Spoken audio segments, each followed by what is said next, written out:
Welcome to Chicago, the Windy City! Welcome to the beach! Sa driver.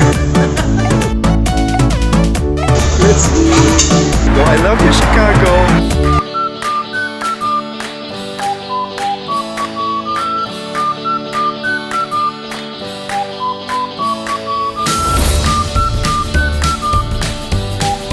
It was a long weekend here in Canada because of civic holiday. Kung kaya naman, Friday night after work ay heto at diretso na kami on our way to the US. And we left Canada at 1:30 a.m. And tama nga naman sila atian. This is the best time to travel para iwas sa traffic to the US border.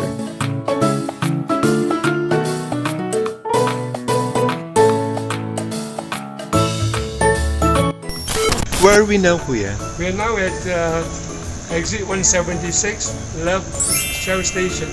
Enjoy yourself with the middle of the night. And the gasoline station is called? Only $3.67 per gallon. Which is cheaper, Kuya? It's cheaper. More than in Canada. Yeah. Alam ko na kung bakit paborito ng karamihan itong Love's Gas Station and Convenience Store dahil ang laki pala ng store na ito sa loob and almost everything that you need ay available dito bukod sa malaki at malinis nilang restroom. Walang tulog. Kung grabe mga eyeballs no, palakihan ka. Alam mo nakakatuwa, bumibili kami ng kape. Hindi namin alam paano gamitin. So kami ay nasa Michigan at ang pangalan ng gas station ay Love's. Akala ko na sinasabi ni ate kanina Love's, yung pala Love's talaga yung pangalan. Hindi sa akin to. Sa driver.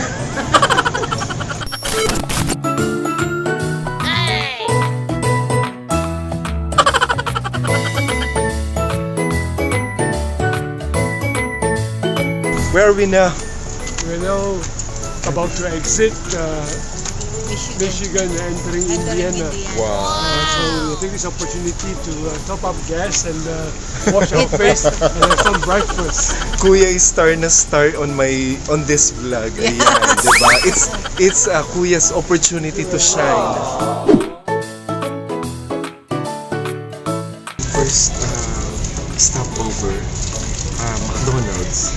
Tikman ko, alam mo bang 2018 ako huling nakatikim nitong breakfast na ito, McMuffin. And then yung counter nila, ganyan yung itsura kasi nawala na yung menu board nila. Hindi fresh yung McMuffin. At saka ano siya, I don't know, parang mas maliit siya. Tsaka parang mas masarap yun sa Canada. Medyo maalat. Pero syempre pag gutom tayo. Choosy ka pa ba? One eternity later. Hello guys! Finally, after 8 hours to 8 ate. hours, andito na ka nga. Ayan, Nakaingit grabe. kami. Ako, nasa Amerika na ako. Pupunta na kami sa bahay nila, Tita Yoli. Ayan. Mag-i-stay. See you later! Good morning. So kami ay nandito na guys. Good morning. Finally, I made it. Say Mr. hi. Morgan. This is Tim. Finally. Did we wake you up? Ayan, say hi si Tita Yoli. Ayan. Thank you so much. Happy birthday!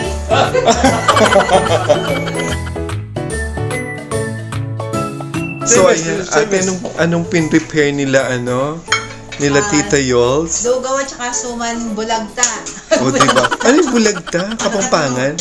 Oo. Ayan. Oo, suman sa lihiya sa Tagalog. Ayan si Tita Yols, busy sa pag-aasikaso sa amin. And of course, si Tim. Ayan. Thank you for the warmest welcome. Diba? Hot welcome. for you here. Ayan, finally. Do you like lugaw, Tim? Manyaman!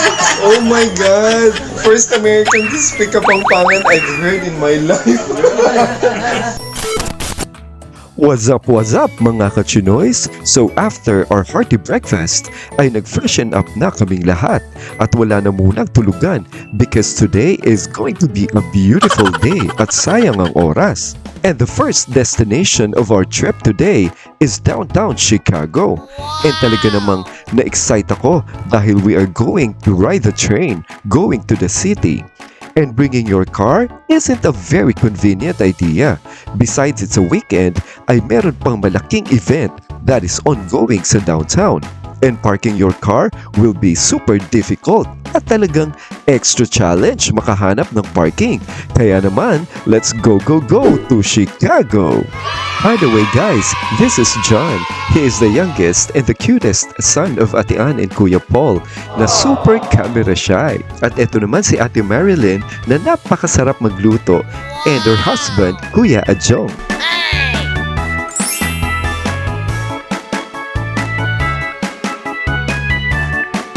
Pag-akyat pa lang ng tren ay excited na talaga ako. Iba rin ang style ng train na ito dahil double-decker and very spacious sa loob. By the way guys, if you notice, parts of these videos were on silent mode dahil for some reason, it was accidentally recorded on a slow motion. Kaya naman puro voice-over na lang ang drama ko dito. And I gotta be creative, sabi nga. Sa loob pa lang ng tren ay puno-puno ng kabataan ang mga kasabayan namin at pagbaba ay mas lalo kaming nagulat dahil sa dami ng tao and all of them pala were college students from different suburbs and each one of them ay manonood ng yearly event called Lollapalooza that is being held at downtown Chicago.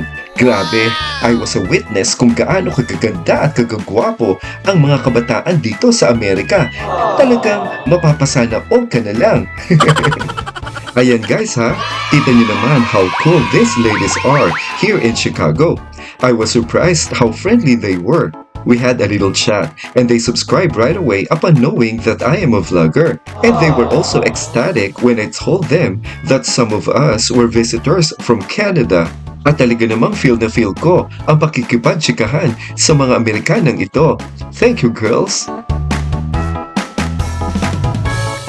Hay, sayang naman talaga at hindi na record ang mga pinagsasabi ko dito. Anyways, paglabas pa lang namin ng Millennium Train Station ay nakahanda na ang aming mga paa with all the energy in exploring downtown Chicago. And guys, we have seen the used to be one of the tallest buildings in the world called the Willis Tower. It is formerly known as Sears Tower. This is a 110-story building and is considered as a magnificent icon.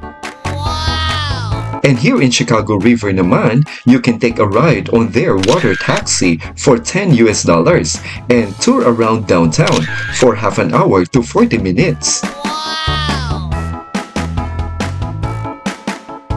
And nandito rin pala ang Trump Tower that is owned by the ex and soon to be a president again of the United States, Mr. Donald Trump. Oh no!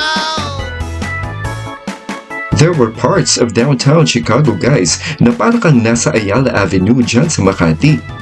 A lot of the buildings were really beautifully designed and high-tech. At nakakatuwa lang isipin dahil kahit wala kaming tulog ay di namin alintana ang mahabang lakaran at init ng araw. Sa bagay, ganoon naman talaga tayo pag bago sa isang lugar. Basta pamamasyal ang pag-uusapan ay laging excited.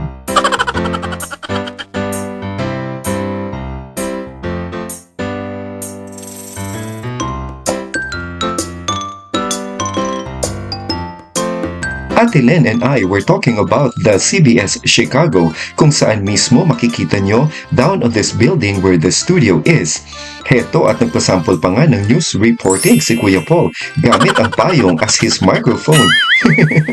But unfortunately, there isn't a live news going on in the studio during the time of our visit kung saan you will see the news anchors reporting live from the glass windows. But of course, your visit to Chicago will not be complete without visiting the Bean, that stands as one of the world's largest permanent outdoor art installations and as one of Chicago's most photographed landmarks. Welcome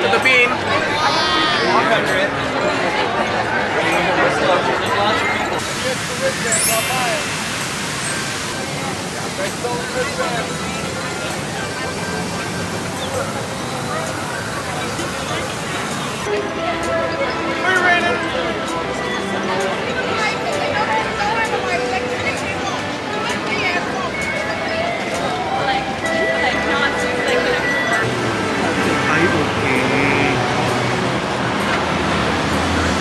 Sobrang nakakalimang talaga guys. So nandito kami naglalakad sa Chicago Avenue.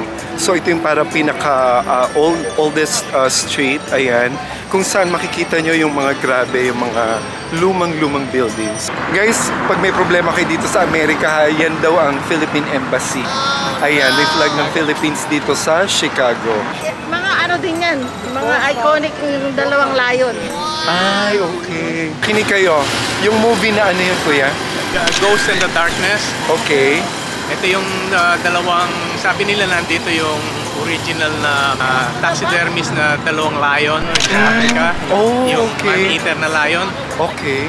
Pero ito yung dalawang sinimbolize nila dito through bronze. Okay. Ayan, sa likod ko, ang Art Institute of Chicago Museum. Ayan, and itong dalawang lions na yan are very iconic daw. Nakakalibang dito, beautiful view, especially this summer.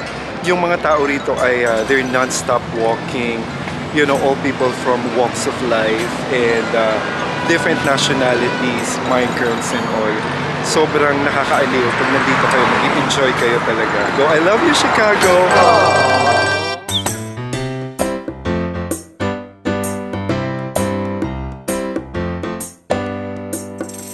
Nakakatuwa lang guys. Ang dami rin pala ng mga racket-racket dito, alam mo yon. So, may mga nag-aalok ng mga kung anik-anik. Parang nawala yung antok natin. Sabi ko, hindi pa tayo kumain. Tapos, Mag-away pa naman tayo. hindi pa tayo natulog. Ibig sabihin lang yan ate, hindi pa tayo matanda. Yes! Ah, of course, kalabaw lang ang... Tumatanda. Correct. Welcome to Chicago, the Windy City!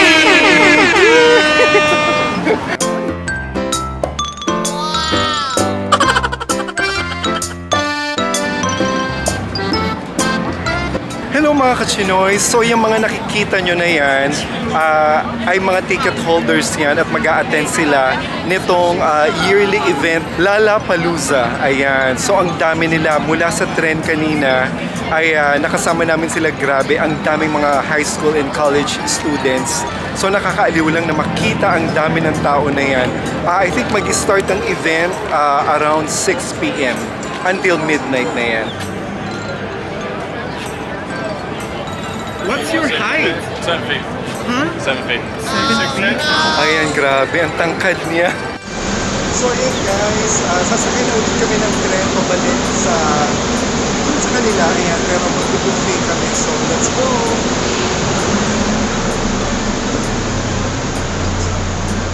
Ayan, ang ganda-ganda ng tren. Kanina nandun kami sa balcony sa taas. Ayan. Andiyan. Tapos ngayon, dito naman kami sa baba.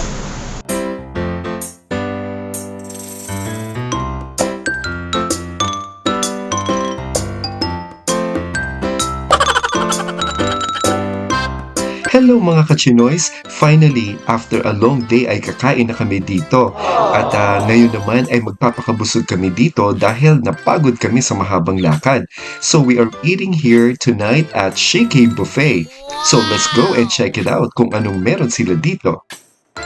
Here at Shiki Buffet ay super sulit ang food trip nyo dito because aside from the seafood, they also offer a wide array of delicious dishes. Name it, they have it. From pork, beef, chicken, vegetables, fruits, cakes, salads, desserts at marami pang iba. Kaya talagang busog-lusog ang lahat dito.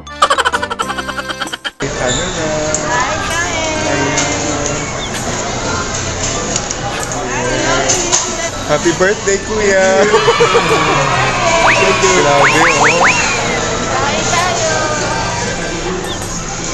Hello mga kachinoy, so after ng lakaran namin sa downtown Chicago, grabe super naman ang yung seafood treat sa amin ni Ate Len. Thank you Ate Len for this wonderful dinner. So yung first round on my plate, meron akong lots of different kinds of shrimp, iba-ibang luto. And then yung crabs nila, sabi masarap daw. And of course, the salmon. Let's eat! So guys, this is the second round. Ayan. So let's eat for the second round. And there you have it mga kachinoy, sadya na muna nagtatapos ang first part ng ating pamamasyal and exploration dito sa Chicago, USA. And if you're not subscribed yet to my channel, please don't forget to subscribe, paki-like, and hit the notification bell for my latest videos. Once again, eto po si The Red Chinoy na nagsasabing, huwag malungkot, piliin na maging masaya dahil ang bukas ay may hatid na tagumpay at ligaya. Thank you and God bless everyone. Paalam!